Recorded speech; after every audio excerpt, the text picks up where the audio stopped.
एक गोवर्धन नाम का बहुत बड़ा डाकू था। उसने कभी राम कृष्ण हरि कोई चर्चा नहीं सुनी थी। कुल परंपरागत वो ऐसे चोरी का काम करना, हिंसा का काम करना, ऐसे। पर भगवत कृपा से उसका नाम गोवर्धन ऐसा नाम पड़ा था, बड़ा परम पावन नाम। एक दिन राज कर्मचारी उसकी पीछा कर रहे थे, क्योंकि वो चोरी वहां किए थे। तो सत्संग हो रहा था, तो करमैती बाई के पिता वो सत्संग कर रहे थे। बड़े उच्च कोटि के महापुरुष थे। उच्च कोटि का महापुरुष उसे ही कहते हैं जो भगवत चर्चा केवल भगवत प्रसन्नता के लिए, अपनी आत्म संतुष्टता के लिए, अपने भगवत अनुराग के लिए करता है। उसी कथा में आके बैठ गए। कथा वृंदावन बिहारी लाल की हो रही थी कि लालजू महाराज को आज मैया जब गौचारण के लिए गोविंद जा रहे हैं तो बहुत सुंदर श्रृंगार किया है।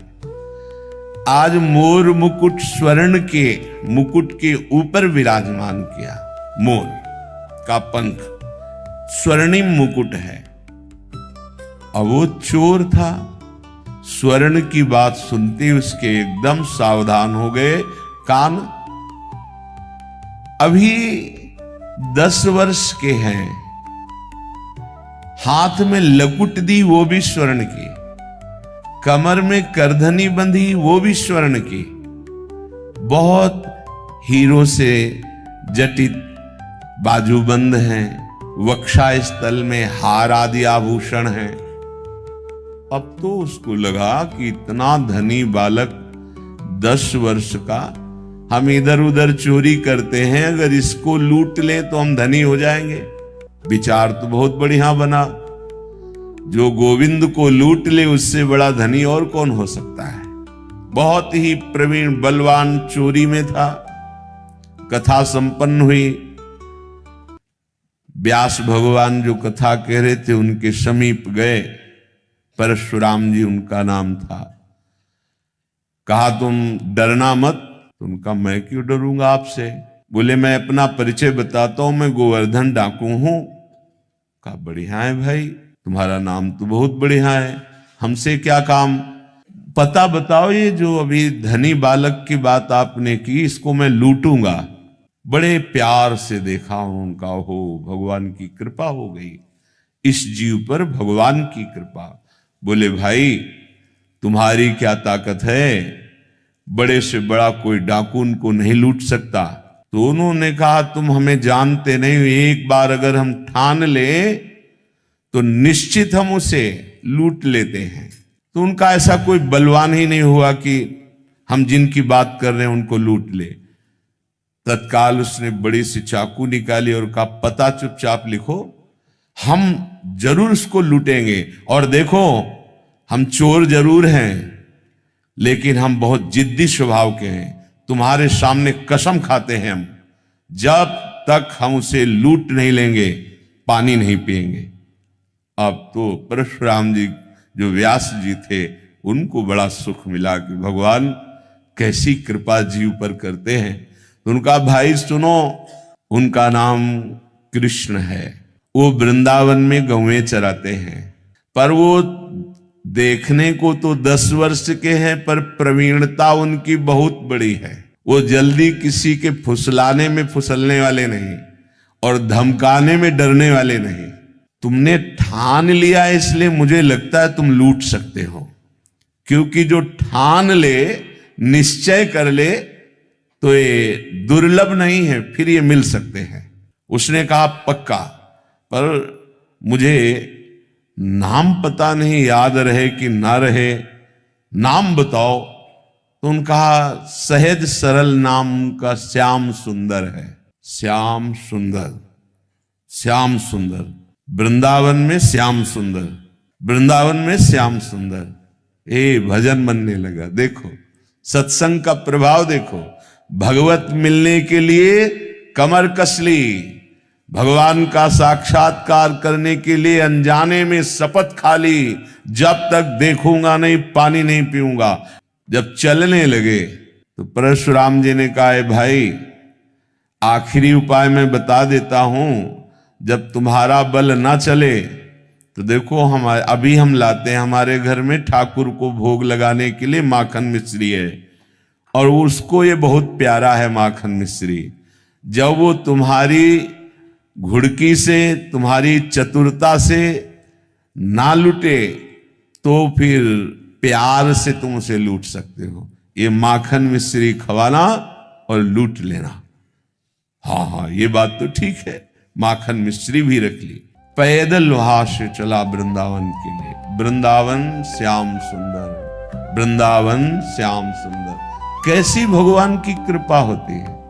नाम जब शुरू, नामी के धाम का स्मरण, और वही भावना करता जा रहा है। ऐसा मुकुट पहने थे, ऐसा हार पहने थे, ऐसी बाजूबंद थी, ऐसी करधनी, ऐसी, ये सब हमको लूटना है।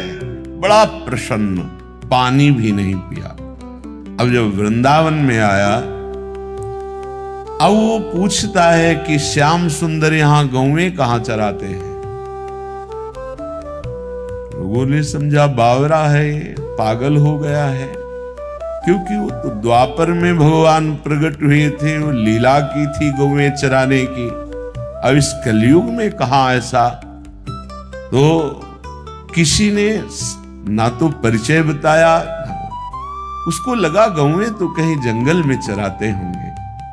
तो ब्रजमंडल में जहां जहां लता पता वृक्षों के समुदाय, वहां देखता तो गौएं दिखाई देती, पर वहां कहीं जैसा परिचय बताया था वैसा गोप चरवाहा नहीं दिखाई देता।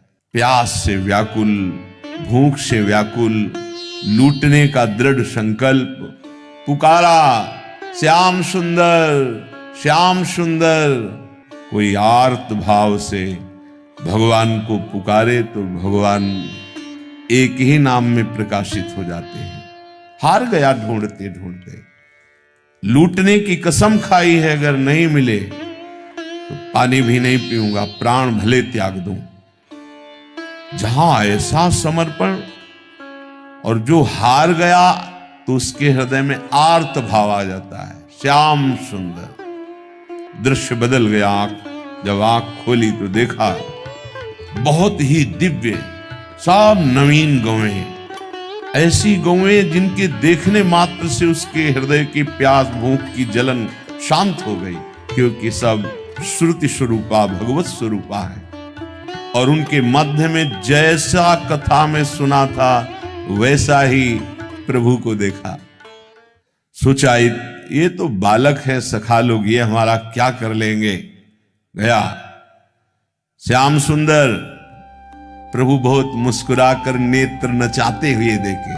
हाँ जी, इधर आओ, हमें तुमसे बात करनी। तो सखाओं से कहा, भाई तुम खेलो, ये मेरा नया अतिथि आया है, इसका हम स्वागत करते हैं।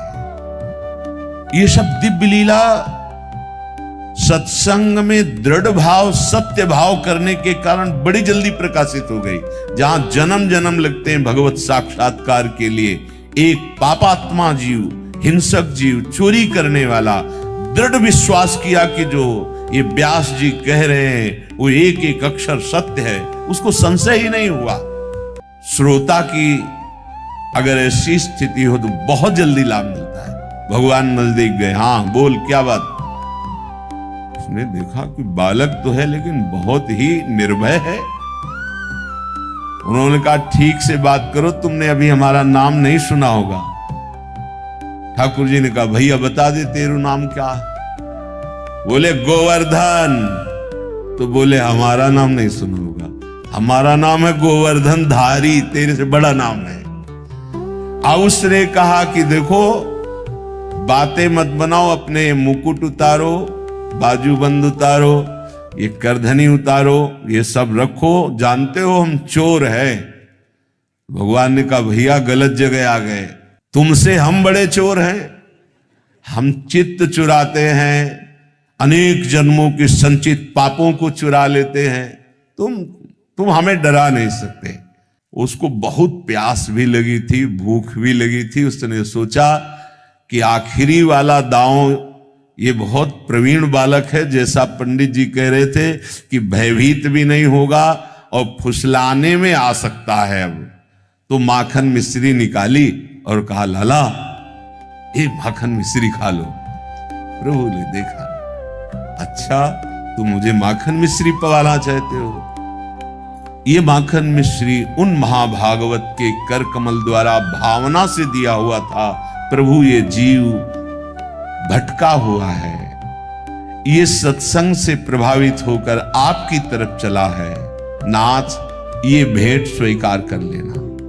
भगवान ने वो माखन मिश्री की, अरे ये परशुराम महाभागवत के द्वारा दी हुई, भगवान ने पाया और उसे कहा, सुन तूने भी नहीं पाया ना, थोड़ा पाले। उसने कहा, मुझे ये नहीं पाला, मुझे अपने आभूषण उतार। एक बार तू थोड़ा पाले धैर्य पूर्वक, मैं स्वयं आभूषण उतार के दे दूंगा। मेरी मैया के पास ऐसे ढेर सारे आभूषण हैं, तू और कहेगा तो तुझे और दे दूंगा।